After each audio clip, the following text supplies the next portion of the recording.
Welcome back to 180 with Tay. This is episode 11. And so it's the weekend, and I am staying as occupied as I can, which is really nice because one of my best friends is getting married, and I'm a bridesmaid. So there's been a lot of wedding things to attend. And obviously, wedding things do make me want to drink. So that's very difficult. But it's the weekend. I didn't go out at all, just trying to stay away from the temptations, I guess, of drinking. So, because it's dry January and I'm doing my darndest. So, that's all I can promise.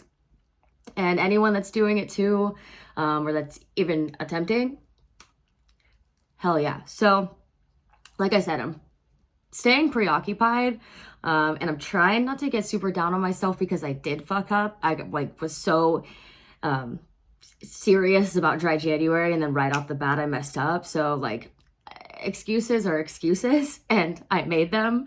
And I always say that we kind of just have to move forward and not dwell on our mistakes. So that's what I shall do. And I just kind of need to learn and also understand, what was it that was so important that I just had to drink. So that's why I'm here, is to understand those things and this addiction that is alcohol. So moving on.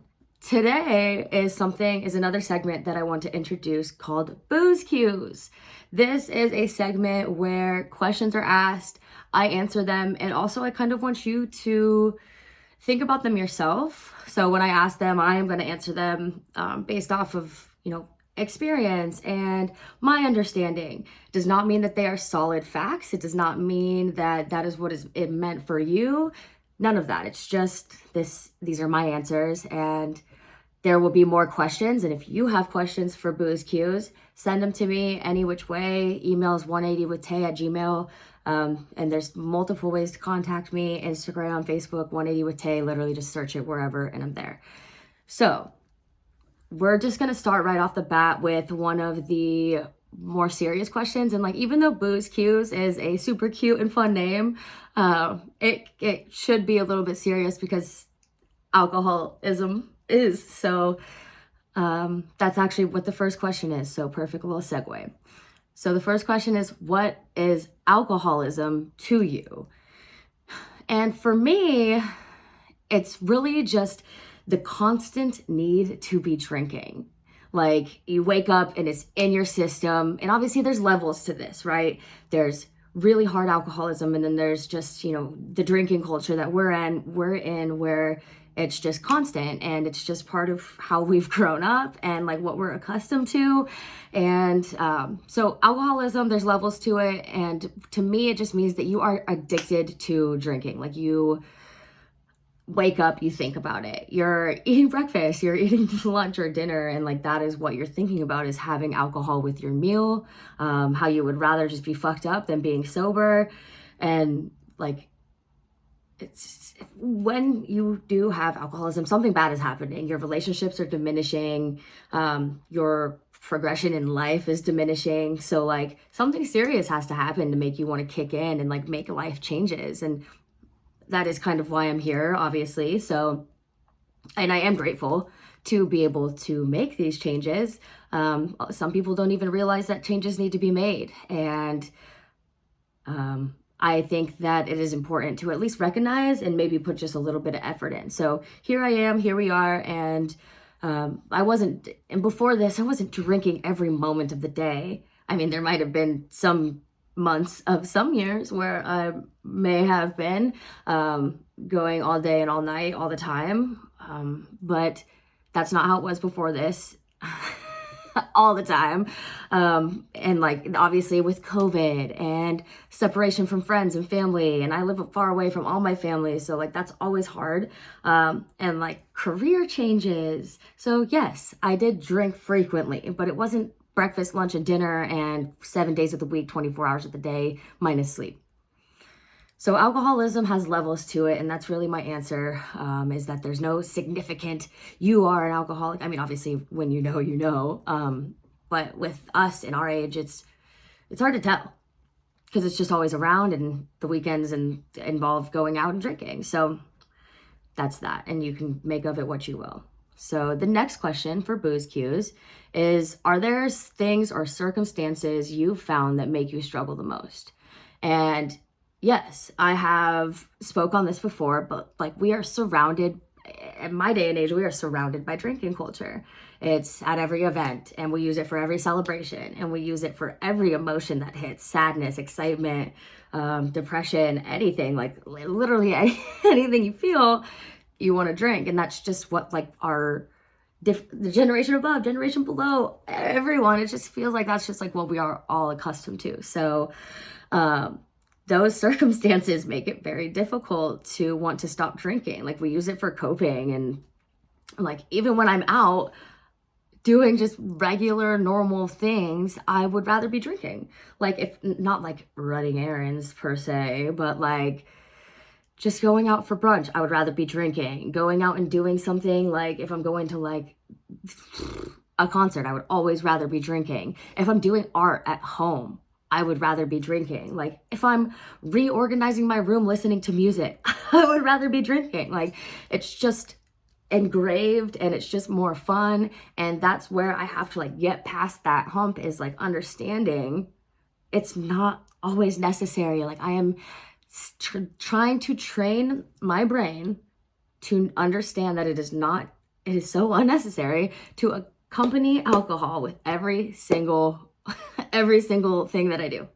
So, and like we are making so much progress, and there is lots of room to be proud of. So like I said, I just stayed in all weekend just to keep myself away from those circumstances. So that's already progress. And obviously I went and did things like events, but anyways, so I did hear once that it takes 7 days to make a habit and 21 to break it, right? So it's easier to make a habit, bad habit, good habit, whatever, than it is to break it. So I was like, I'm gonna search that, because I've always believed that, and who knows if it's true. So I went online, and immediately that 21 days turned into basically a year immediately. Like habits can't just go away in 21 days. Like who said that? Who made me believe that? And why did I never look it up before? But habits are not that easy to break. They don't just go away. They don't just stop. Like you have to work towards breaking habits. So drinking, gambling, whatever you want to call it, like habits are hard to break, and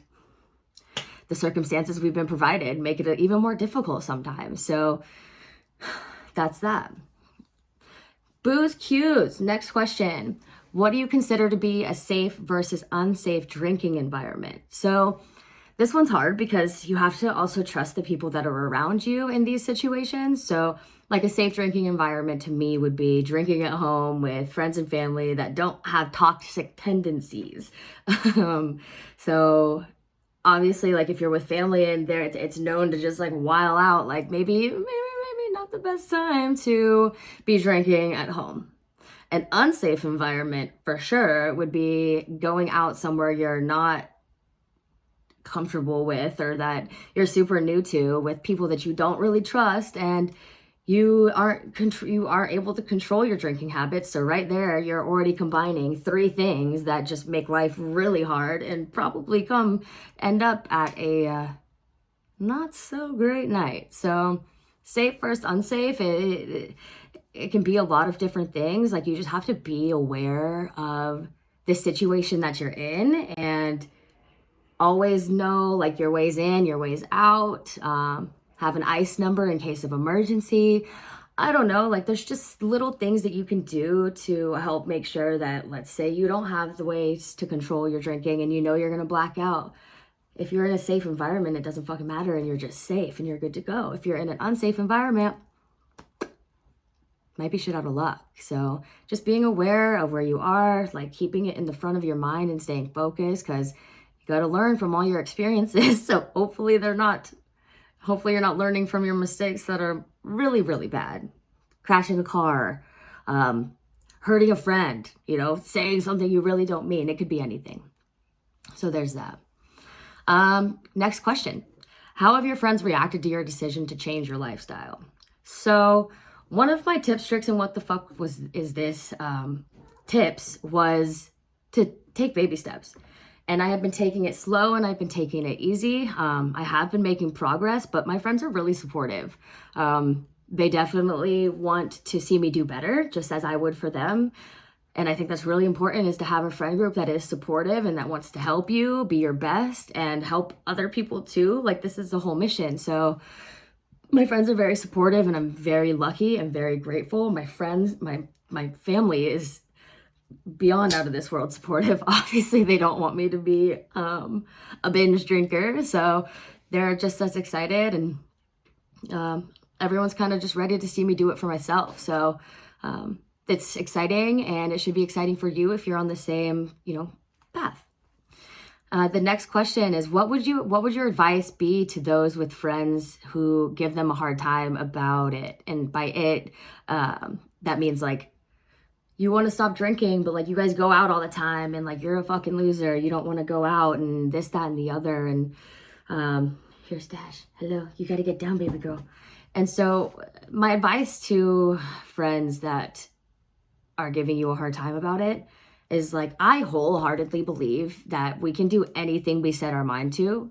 Like, we just have to want it. And if you want something and your friends aren't supportive of it, that's like a definite red flag. So anyone can do what they set their mind to. You just got to figure out a way to want it. That's what I'm doing, and that's what I'm figuring out. So if your friends aren't supportive, that's a red flag. And it's, I kind of doubt that that's something that would actually, with the kids that are younger than us and they're just going out all the time. Like, what if there was somebody that was 21 and was like, you know what, I've already been drinking for 4 years in college. I want to slow down. I don't want to drink anymore. And their friends gave them a hard time. I can totally see that happening. And if you want something bad enough and you have people that are bringing you back, bye.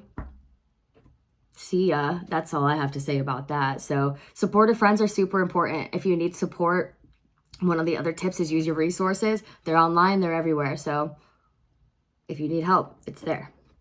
You're not alone. Moving on. So this one's a little sillier. So, is there any drink you absolutely can't stand, and what's your favorite? So right off the bat, I already know what like the worst alcohol is, and I don't care what kind of fights I need to complete, but Fireball is disgusting. I hate cinnamon. So if you've been drinking Fireball, don't even come around me.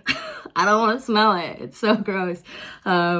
It's like the only one that anything that's cinnamon like that, like Big Red Gum, can't do it. So Fireball is the absolute thumbs down from me.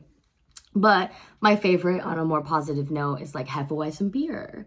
And then I've obviously said tequila, and like, unfortunately, I'm not like a connoisseur of tequila. It's just like my choice over like rum, whiskey, or vodka. So maybe one day I'll like know all the things about tequila. Maybe one day.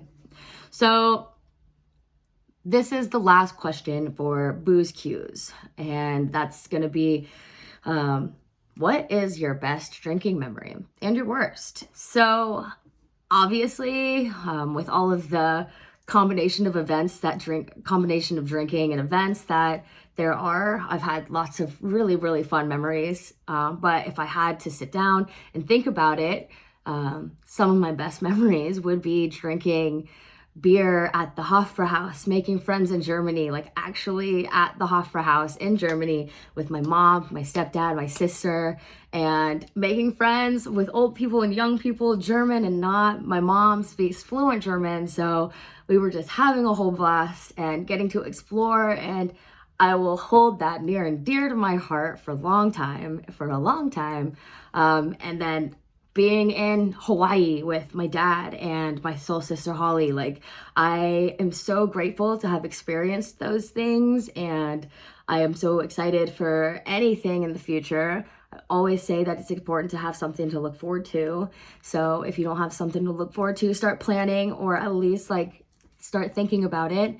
And when it comes to my worst drinking memory, I'm not going to touch on that yet.